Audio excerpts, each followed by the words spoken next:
It's two dudes with attitudes, of wrestling podcast with my boy Ryan Enjoys Wrestling and MWO.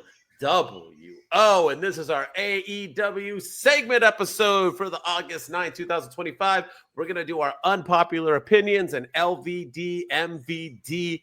Ryan, are you ready to light this show on fire? I am, man. Always. We got a lot of unpopular opinions. I don't think the people are going to like what we have to say, but that's why we're here. That's why we do this segment. So let us know in the comments if you agree, disagree. Go subscribe, go follow us, go hit us up on all the social media platforms, hit us up on Apple and Spotify, and let us know what your unpopular opinions are for the week of AEW. Uh-oh, hit the music. Let's go. Two dudes with attitudes, let's go. It's the two dudes and our attitudes ruthless, aggressively speaking, so let's do this. We're Ryan and Denton, they here to get your attention. The 5-star broadcast, shit, start to the ending. Whether it's the E or it's all Lee, the two dudes with the attitudes that bring the heat. Get the point, yeah, it's on, time to lock in. Listen to the podcast where they get it poppin'.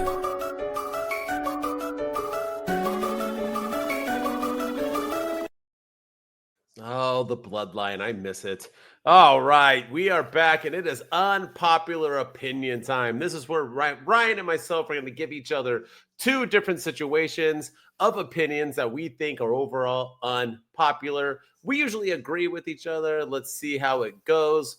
I don't know if Ryan knows, but he's still muted. But as soon as he unmutes himself, he will give me his first unpopular opinion. I'm sure it's a goodie.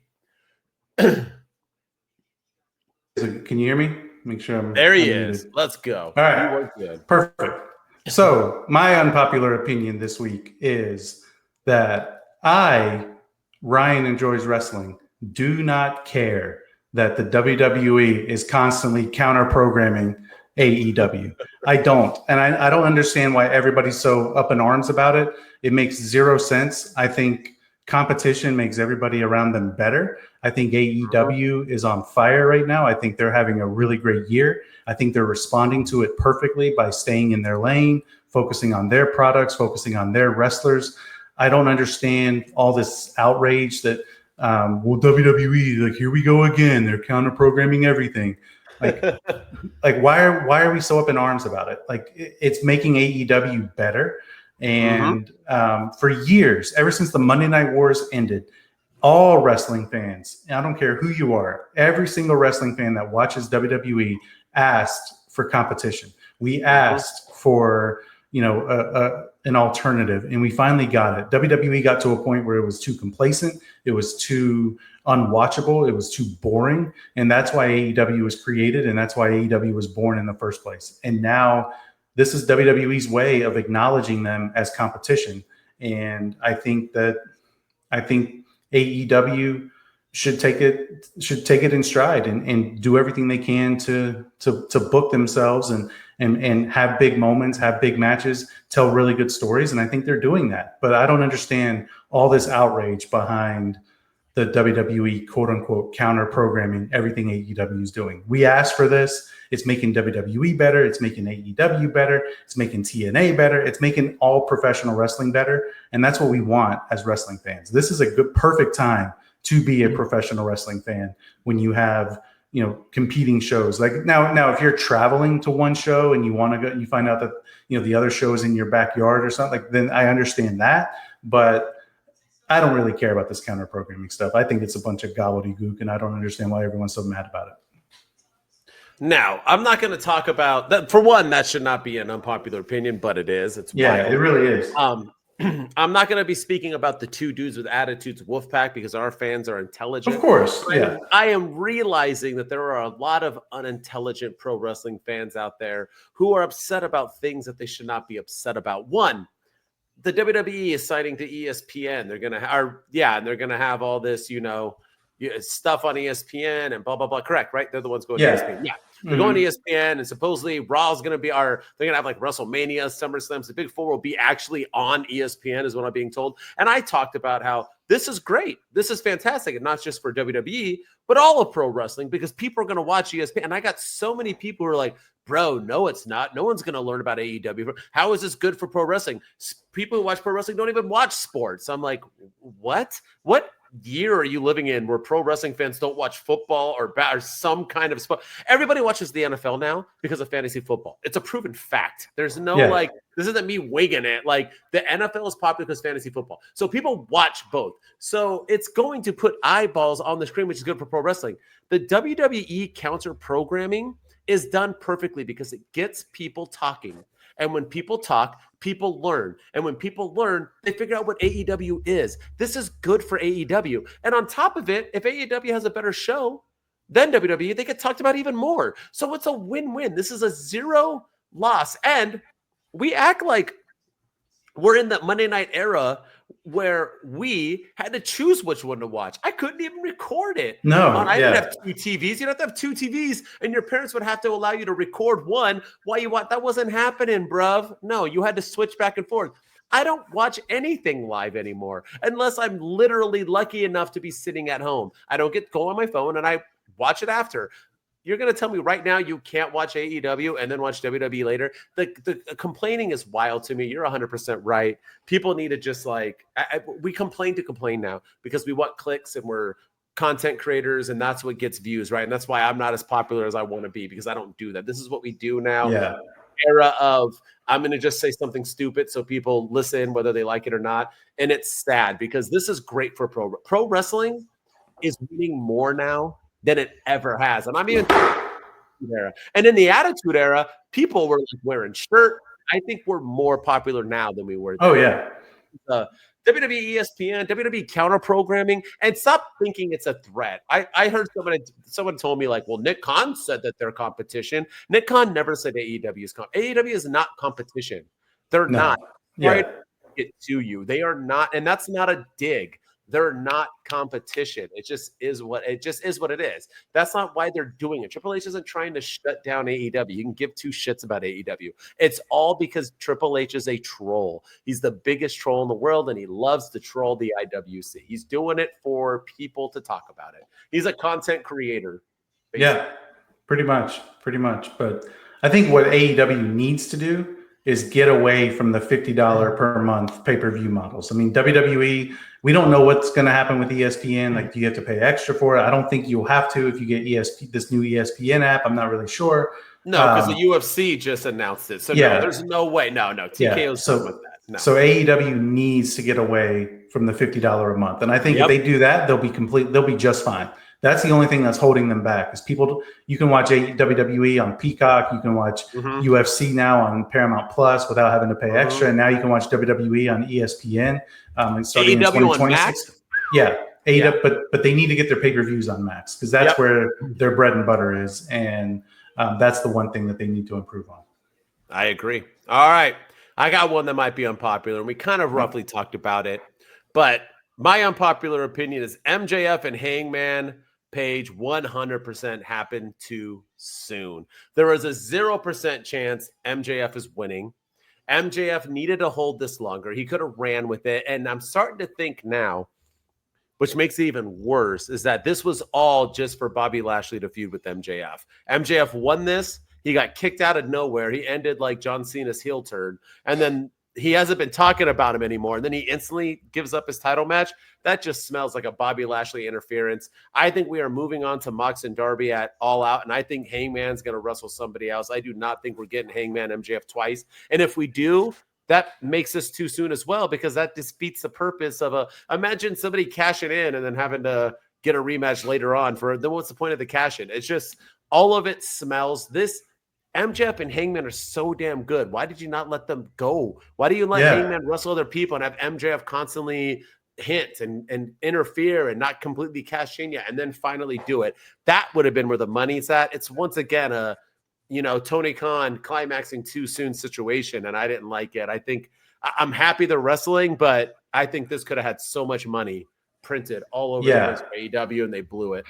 Yeah, no, I think that's very fair. I think that these are your two biggest stars in AEW. MJF is a draw.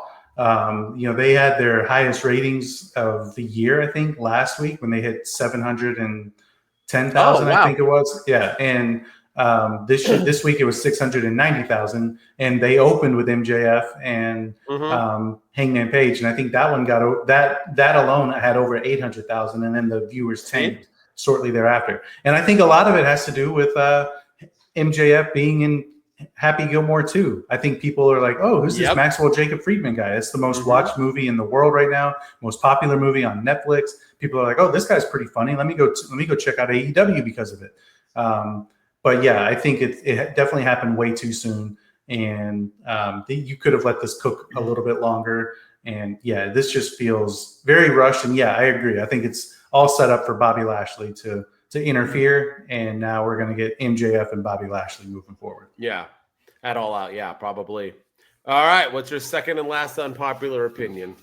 I think AEW after this year, let's just scrap or rebrand Forbidden Door. Just get rid of it as a pay-per-view. This year alone, it's every match is AEW people versus AEW people. You have Cope and Cage against the Patriarchy. You have FTR potentially going up against the Hurt Syndicate. You have Darby Allin and Will Ospreay, and you have Tanahashi, but going up against the Death Riders with Gabe Kidd. And I guess that's technically a Forbidden Door. You have Toni Storm going up against Athena, which is an ROH girl. Maybe that's a Forbidden. I don't really know, but she's now in AEW. But the whole pay-per-view is supposed to be like, what's forbidden about Forbidden Door? The only really thing is Mercedes Moné is going to get a CMLL opponent, and whoop-de-doo. Like, I don't care about that. Yeah. Especially because there's no rhyme or reason, or there's no build. There's no reason to care for it. Hangman Page and MJF, two AEW originals, are going to main event the show.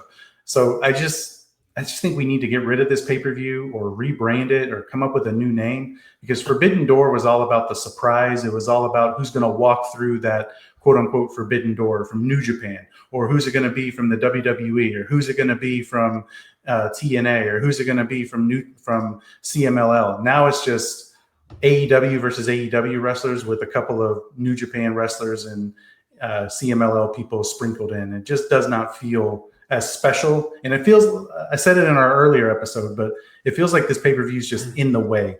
We had All In, which was one of the best pay-per-views that AEW had all year long. And now we have Forbidden Door, and we have to get through Forbidden Door to get to All Out, and I don't really like that. I don't feel like that should be the case. But we should be getting Hangman or Darby Allin versus Jon Moxley, but we have to wait for that at All Out.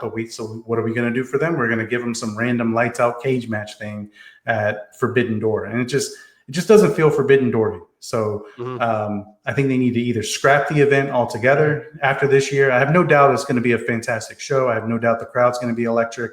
AEW always delivers on pay-per-view, so I have zero doubts in my mind about that. But the excitement level for this show, I haven't really been feeling it for a couple of years now, and I think it's time to either scrap it altogether or just rebrand it and call it something else. Yeah, I agree with you, and this might be another unpopular opinion, but I never really dug Forbidden Door to begin with, only because I don't care about. I'm not as big in New Japan. Yeah. I didn't feel like it was like AEW versus WWE. You know what I mean? Or even WWE versus TNA, or TNA versus NXT. That's a cool takeover. I didn't really feel like that Forbidden Door-ish to me, but I got it and I understood. Just because I wasn't vibing it didn't mean I didn't understand why everybody who truly was. But now, most of the New Japan Pro wrestlers are on AEW on a regular basis. Exactly. And it's been like that. So I agree. We need to get rid of it. I know it's fun for the AEW fanboys to span out to, but let's stop. Yeah. All right. My last one is unpopular. I know it because I made a TikTok about it and I got shit for it. But Tony Khan sucks at booking main events. And I'm just going to say that. Let me break down this dynamite for you, okay? We had MJF and Hangman. We had Christian Cage and Cope becoming friends again. We had the return of Will Ospreay challenging your former biggest champion of all time, Jon Moxley. You had a Swerve Strickland and Okada promo. You had a bunch of other things too, and you close it out with the Ops defending their trios title against three people I don't give two shits about. And then it ended. Sure, you had MJF beating up Hangman for 10 seconds, but the match didn't even lead to anything. The week before, we had an awful main event of that. I know people are like, dude, you don't get it. Back in the Attitude Era, in the middle of, no, I know the Attitude Era, and that's not how it did it. Yeah, they had big things opening up the second hour, but they also had a banging main event. They didn't have the 1, 2, 3 kid versus Razor Ramon as the main event. That's not what we did. We didn't have, like, you know what I mean? I get Samoa Joe's cool and all, but in a jam-packed show, you got to remember, the ratings went down last week, right? They had a 700 something and they went down, and it was high on MJF and it goes down, right? You want people to remember the beginning of his show and the end. Yes, the middle needs a little bit of spice, but you know what I mean? Like, you open up with the return of Will Ospreay, you have the middle of Christian Cage and Cope, and then you end with MJF and Hangman, even if it's a promo. That's how you do it. So you start off high, you end hot, or even you have Edge and Cope at the end hugging it out and ending. Either way, you keep them built up, and I feel like Tony Khan just doesn't get that. And this is why people tune out the following week, because you only remember the last thing you saw, and the last thing you saw was Samoa Joe, Hobbs, and Homeboy wrestling that nobody cares about the ops. No. Again, defending a trios title that nobody cares about. I just don't. It was such a banger of an episode of Dynamite, and we ended that with that. And it got like 9 minutes too. It was like completely and utterly pointless. And it went over. It got 9 minutes, and it went over. And it went over 7 minutes. How do you go over 7 minutes in an 8-minute match? I don't understand it, but get out of here with it. Tony Khan needs to do better. That's all I got to say. But people told me, what do I know? Oh, some random dude who lives in his basement, which I don't understand how anyone looks at me and thinks I live in my basement. I have 2 kids, for crying out loud. But nonetheless, like, is smarter than a billionaire. But I also didn't know billionaires were smart. I just thought they were billionaires. But nonetheless, it is what it is, right? Yeah, I do agree with you. I think that is something that AEW needs to fix. You know, you had Hangman Page and John Moxley a few weeks ago in a banger of a match, and it was like the second match on the card, and it was a great match, but it should have either opened the show or it should have closed the show. Thank you. Yeah, and then this week, like, you even had that awkward Okada and Swerve segment right before this main event, and it was like, like it felt like they rushed that segment to get to the main event, but this was the main event. And then also, while we're on the topic of Tony Khan, can we please stop with these, $200,000 all-star challenges, these 8-man tag matches? Like, can we stop with those too? Like, I don't want to see those anymore. Unless they're winning that money. If the person who is scripted to win it, if Julia Hart walks out with $100,000 and I know that, I'll dig it. If not, that's so stupid. I know. Why do I care if somebody wins $100,000? I don't see them. I know. Exactly. Yeah. So dumb. I don't know who invented that, but it's a stupid idea. All right. Well, that's our unpopular opinions. And now let's get into our favorite weekly segment. That is our LVD and MVDs of the week. This is for AEW, the week of August 9th. And this is where we pick our least valuable, most valuable dude or dudette. Doesn't mean we hate them or love them. It just means that they were the least and best booked of the week. Ryan, who is your LVD? I'm going to the women's division, and I am going none other than one Mercedes Moné. And the reason why I'm going with Mercedes Moné is, did you hear that crowd this week? They were chanting, "Whose house? Swerve's house." They were chanting, "Let them fight." They were chanting, "Hug it out" for Cope and Cage. They were chanting, "Bruv" when Will Ospreay came out. They were chanting for Tony Storm and Athena. They were chanting for John Moxley. They were chanting for MJF and Hangman Page. They were chanting, like, that crowd was loud. That crowd was vocal. That crowd was on their feet the entire night. And it was a great crowd. But when Mercedes Moné came out, it was silent. I never saw that arena quiet until Mercedes came out. And it was just, nobody was doing the CEO dance. Nobody was doing the singing the CEO. It was all just radio silence. Even AEW was like, okay, I guess we got to cut the commercial in the middle of this. I think they thought the crowd was going to be more lit and more into it. But, like, I don't know what AEW has done, because Mercedes Moné was so damn talented. She's so good at everything that she does. But I think she either needs to be rebranded or repackaged or what. But the crowd just does not care about her right now. And all 8 of her titles aren't doing her any favors. The fact that there's really no build. Now she's like randomly teaming with Athena against Tony Storm, but she has her own problems with Forbidden Door. And, like, there's going to be whoever wins from CMLL is going to be her opponent. It's just, for the TBS title, like, I don't know. I'm just not feeling anything Mercedes Moné is doing. But that crowd was lit all night until Mercedes Moné came out. They were even loud during the main event that we just criticized. Like they were loud for everything with the exception of Mercedes Moné. And I think that's a scary sign for the most highly paid wrestler in AEW's roster. You know, you want to know why she's not as big as she was? Is because they debuted her with an entire Dynamite named after her. Then they didn't show her again for 2 months. Then when they showed her, all she's ever done is win belt after belt. You know what people don't like? Winners. How many people like Tom Brady, Ryan? Yeah.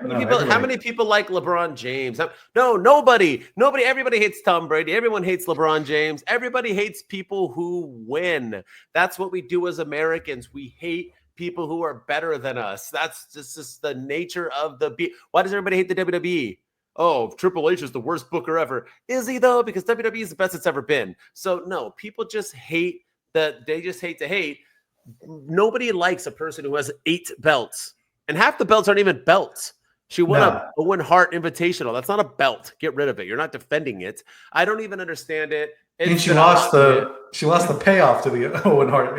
She lost it. Yeah, so get rid of it. Yeah, why do you still have it? It's like a consolation prize. Yeah, it's like still holding on to the Money in the Bank contract after you don't cash in or do cash in, or you cash in and you lose. Yeah, it's like and you just keep I'll keep it for sentimental value. No, you don't. Yeah, John Cena and Baron Corbin are still rocking theirs. Yeah, it doesn't make any sense, but that's why. But I like it. It's a good bet. Yeah, she's just not that person. Yeah. My least valuable is a guy, and it's due to his awkwardness, and we talked about it on our last show, but that's one Okada. I think he got the same reaction as Mercedes Moné, where the crowd was just not understanding him, not digging it, over it. Even his entrance when he interrupted, it was awkward. This dude is probably top 5 best wrestlers in AEW. The dude is him. He always gets huge pops. He has the best looking pro wrestling belt of all time. I think it's gorgeous. It is. And he got radio silence. They had no idea. Swerve was trying to save. It was an awkward brawl. And like we talked about in our last show, if you didn't catch it, go check it out, our AEW weekly recap. But it just was all sorts of like, what are we doing here? Good thing Swerve and Okada are so great that it doesn't matter. But holy cow, Okada had a huge miss this week. I even think he didn't even plan on saying that bitch line. I think he said it because he was like Ricochet does with the because he has nothing to say, or LA Knight with he's like, I'm stuck. Yeet. That's what it felt like Okada did. But he was like, bitch. Yeah. And the crowd still didn't care. So yeah, my LVD is Okada just off of that alone. It was a rough week for him. Yeah, at least he got a reaction, which Mercedes can't say the same. But, it was still a rough week for Okada. Definitely, he needs Don Callis. Maybe he needs him to be cutting the promos for him. Maybe. Don Callis is good at cutting promos. He's also good at never leaving my TV screen. Yeah. All right. MVD. And on a positive, as always, my man, who is your MVD of the week? I'm going with the newly reunited Cope and Cage. I think was probably the best moment on Dynamite this week. I think that was I like the story that they've been telling. I like that this was a slow burn, that this wasn't something that just happened overnight. Cope told Christian to go find himself at All In. Christian Cage went away for a couple of weeks. He came back, still was the jerk. He had no remorse for anything. And then he lost his patriarchy. And now he has nobody else to go to but Adam Copeland. And Adam Copeland feuding with FTR. And he's going to need all the help he can get. And the way they hugged it out, the way the segment worked, I thought it was done beautifully. Still felt a little rushed with the announcement from Tony Khan that this match is made official for Forbidden Door. But other than that, I like the way they hugged it out. I like the fact that Christian Cage still isn't entirely sure about teaming with Adam Copeland. I like that Copeland still believes in him. I like them together, and I can't wait for them to totally reek of awesomeness and come back and do their thing as a tag team. So I'm excited. I'm excited to see where this goes. I'm also a little sad about it because, like we said before, that this is probably the end of Cope and Cage in pro wrestling, because I think they wanted to retire together. And we've had a really fun run with Christian Cage as a heel. And now we're probably going to get a fun run from Adam Copeland before he hangs it up for good. But Yeah, so it's a little bittersweet, but I am excited for this tag team run, and I think this was the moment of the night on Dynamite for sure. I like that Christian Cage isn't full baby face though. He's still here. Yeah, I like that not too. Over here, like, hey guys, clap like he used to do as a good guy when he used to always try. That was like his go-to move, was like clapping so the crowd got into him because they weren't. But no, I'm loving it and I'm digging it, and that's a good pick. My pick is going to surprise you because on the last episode that you got to go check out if you didn't, was you hating on Will Ospreay's return. But my MBD is Will Ospreay because this man is so over with the AEW fans that he can straight up fake an injury, say he's going to be gone in a day, come back a day, get a huge pop, and then get a main event lights out cage match for it. Will Ospreay is just that damn good. Whether I like it or not, he is the man. AEW loves him. He got jumped right into a feud with Jon Moxley when I don't even think they had an interaction in about 7 years. Unless I missed something, I don't remember Will Ospreay and Jon Moxley. My bingo card, it was all about Darby isn't the one who challenged him. It was Will Ospreay, bruv. And not only that, it's not like he was like, me and Darby, mate, if we're going to challenge you with our friend. It was, I'm going to get my friends and you're going to get your friends and we're going to wrestle, mate, in a lights out steel cage match. Bruv. And I was like, huh? Like, where the It was Darby like, hey guys, I'm in the body bag. Can you guys get me out? I'm swung around by Claudio after I put Wheeler Yuta in one. But like, yeah, I got to give it to props, man. Will Ospreay, the man just shows up and gets a vibe. Good to him, and anyone who can do that is an MVD, in my opinion. It goes to Will Ospreay. He's got the Seth Rollins effect down to the T. He does. Faked an injury, came back, gets a main event match, and Seth Rollins won a world title because of it. And now he's back in the top of the WWE, and I think Will Ospreay's kind of doing the same thing. But yeah, I like that he controlled everything. Maybe this is leading to Darby Allin versus Will Ospreay in the future too. Like, hey, I didn't need your help. I had it. Or what are you doing challenging these guys? Like, this is my fight. This doesn't concern you. I don't know, but I do like the direction of Will Ospreay teaming with Darby Allin and going up against the Death Riders. But after this, we need to move on from the Death Riders. We need to either after All Out, like Jon Moxley either needs to take a break, or we just need to kind of move on from the Death Riders as a threat. Dude, Will Ospreay against Darby Allin. Somebody is going to die in that match. All right. Oh, 100%. There it is. That's our AEW Unpopular Opinion and LVD MVD for the week of August 9, 2025. Thank you all for listening, for tuning in, whether you're on YouTube or listening to our beautiful voices in your car or on your lunch break. And as always, don't forget to subscribe, 5-star, comment, like. Tell your mama, your sisters, and your girlfriends about us because they love us and they want to tune in. And as always, you can check me out at my_wrestling_opinion on all your favorite social media outlets. And with me, as always, is the producer, the man with the plan. It's Ryan Enjoys Wrestling on all the social media outlets as well. So go follow me there. Go follow us on TikTok at 2 Dudes with Attitudes. Go follow us here on YouTube at 2 Dudes with Attitudes. And go follow us on Instagram at 2 Dudes with Attitudes Podcast. And we're on X at 2 Dudes PC. So go follow us there. If you're listening to us on Apple and Spotify, we're in the top 10% of all listened to pro wrestling podcasts. So we appreciate everyone's love and support. Go drop us a 5-star rating and review. Go tell everyone about the 2 Dudes and help us get to the top 5% of the most listened to podcast, because I think we got some good stuff and we want to become the most known podcast out there. So appreciate everyone's love and support. Tell everyone about the favorite 2 Dudes on the internet. 2 Dudes, Wolfpack, we out. 2 dudes with attitudes, let's go.